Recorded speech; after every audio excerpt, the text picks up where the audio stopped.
بتائیے گا فریہ صاحبہ، ایک تو یہ بتائیں کہ اب کتنی دفعہ ترمیم جو ہے وہ پیکا بل کی ہو چکی ہے، پیکا کے قانون کی، اور یہ جو تازہ ترین اب انہوں نے ترمیم کی ہے اس سے اب کیا ہوگا؟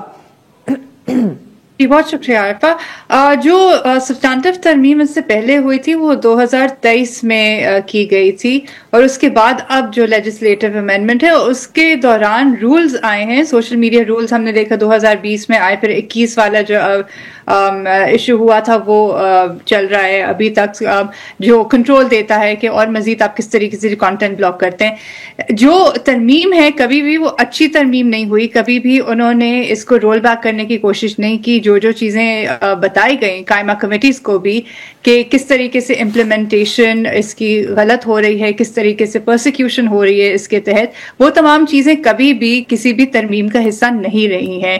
چاہے وہ پارٹیز ہوں، پی پی پی کے جو کہتے ہیں کہ وہ پروگریسو پارٹیز ہیں، وہ سپورٹ کرتی ہیں اور آج کل وہ اسمبلیز میں اسپیچز بھی کر رہے ہیں انٹرنیٹ کے حوالے سے، لیکن انہوں نے بھی کبھی ایسی ترمیم سامنے نہیں رکھی پیکا کی. یہ اسپیشلی خوفناک ہے، اس میں سبسٹانٹیو اسٹرکچرل چینجز بھی ہو رہے ہیں، فیک نیوز کی آڑ میں اور آفینسز کریٹ کیے جا رہے ہیں، فیڈرل گورنمنٹ کو مزید امپاور کیا جا رہا ہے. تو یہ جو ایک پوری روش چلی ہوئی ہے ایگزیکٹو کیپچر کی، وہ ہمیں یہاں پہ بھی نظر آ رہا ہے، اور ربر اسٹامپ کر رہی ہے پارلیمنٹ، اور انہوں نے یہ منظوری آج دے دی ہے بل کی. بالکل صحیح. عبد المعیز جعفری صاحب، سر آپ نے فریہ صاحبہ کی بات سنی، وہ کہہ رہی ہیں کہ فیک نیوز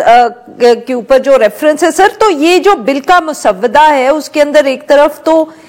کچھ ڈیفینیشنز بہت، جس کو ہم انگریزی میں کہتے ہیں نا سر، ویگ بھی ہیں، کہ انہوں نے کہا ہے کہ جو غیر قانونی آن لائن مواد ہے اس میں وہ اسلام مخالف بھی ہو سکتا ہے، پاکستان کی سلامتی یا دفاع کے خلاف بھی ہو سکتا ہے، جھوٹی اور جعلی رپورٹس بھی شامل ہو سکتی ہیں، آئینی اداروں کے خلاف بھی مواد ہو سکتا ہے. سر اب آپ ہمیں بتائیں کہ یہ اس کو ڈیفائن کون کرے گا اس قانون کے مطابق، کہ جو بات کی ہے کہ وہ کسی ادارے کے خلاف ہے یا نہیں ہے، ہاؤ ڈو وی، اس کو کیسے سر ڈیفائن کریں گے؟ اس کو جو لوگ قانون لائے ہیں عارفہ صاحبہ وہ ڈیفائن کریں گے، اور آپ اور میں اس کو بھگتیں گے. آپ اگر سمجھ رہے ہیں کہ اس کو ڈیفائن کرنے کی ہمارے پاس گنجائش ہے تو میرے خیال سے یہ ہماری اجتماعی غلط فہمی ہے. اس کی جلد بازی جو اس قانون کو پاس کرنے کی آیا ہے اس کی ڈرافٹنگ میں، آپ دیکھیں statement of object and reasons میں تارڑ صاحب فرماتے ہیں، یا جو منسٹر انچارج ہیں وہ فرماتے ہیں کہ ہم بنا رہے ہیں ڈیجیٹل رائٹس پروٹیکشن اتھارٹی ڈرپا، اور قانون کے اندر جو اتھارٹی بنائی ہے اس کا نام ہے social media protection and regulatory authority. یعنی کہ جو ڈیجیٹل رائٹس کا تکلف تھا یا کوشش تھی یہ کہنے کی کہ جیسے آپ کی اور میرے حقوق کو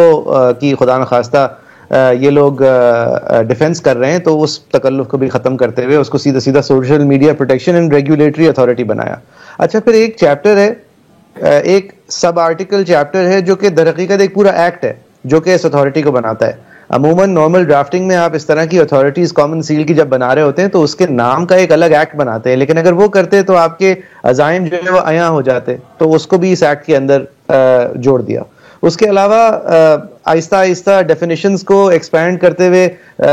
کہا کہ جی آپ ملک کے اندر ٹیکنالوجی کی فروغ کریں گے، اور آپ تعلیم کے اوپر کام کریں گے، اور ریسرچ پہ کام کریں گے، اور ایک انسنٹلی آپ نے ایک شک ڈال دی کہ regulate enlistment of social media platforms. یعنی کہ اسے ایک امینڈڈ سب کلوز کے تحت تمام سوشل میڈیا پلیٹ فارمز جو پاکستان میں ہیں ان کو اب آپ واجباً حکومت کے ساتھ رجسٹر اور انلسٹ کروا پائیں گے. پھر جب انلسٹ کروا پائیں گے تو ان کو پھر آپ احکامات بھی دے پائیں گے. احکامات کس بنیاد پہ دیں گے کہ انہوں نے ایک فہرست جمع کی ہے جس کے اندر انہوں نے یہ ایک پہلے ناکام کوشش پیکا لاز کے اندر ہو چکی ہے، ان لافل کانٹینٹ ریموول لاز میں ہو چکی ہے، پیمرا کے انڈر بھی ہو چکی ہے، کہ حساس ادارے یا ملک کے وقار کے خلاف کوئی بات ہو تو وہ بھی ہم اس کو پرویو میں لیتے ہیں. اور کورٹس نے جب ہمارے کورٹس آزاد ہوا کرتے تھے 26ویں ترمیم سے پہلے تو اس کو سٹرائک ڈاؤن کیا ہے اس بنیاد پہ کہ آرٹیکل 19 کانسٹیٹیوشن کا جو حق آزادی اظہار دیتا ہے اس کے اوپر آپ قانون سازی سے مزید قدغن نہیں لگا سکتے تھے. جو اس کے اندر شرائط ہیں کہ اسلام کے منافی کوئی بات نہ ہو، جنگ چھڑنے والی بات نہ ہو, ہیٹ سپیچ نہ ہو, اس کے علاوہ آپ مزید قدغنے نہیں لگا سکتے. لیکن پیکا میں لگائیں, اسٹرائک ڈاؤن ہوئی, پیمرا میں لگائیں, اسٹرائک ڈاؤن ہوئی, تو اب پیکا کے اندر بذریعہ ترمیم لگا دی ہیں یہ سوچتے ہوئے کہ اب تو شاید عدالتیں بچی نہیں ہیں. اس کے علاوہ may require enlistment ہے, اور جو power to direct social media platform ہے, جس طرح میں نے کہا, پھر سوشل میڈیا پروٹیکشن ٹریبیونل بنا دیا ہے. اب اسی قانون کے اندر سوشل میڈیا پروٹیکشن اتھارٹی الگ ہے.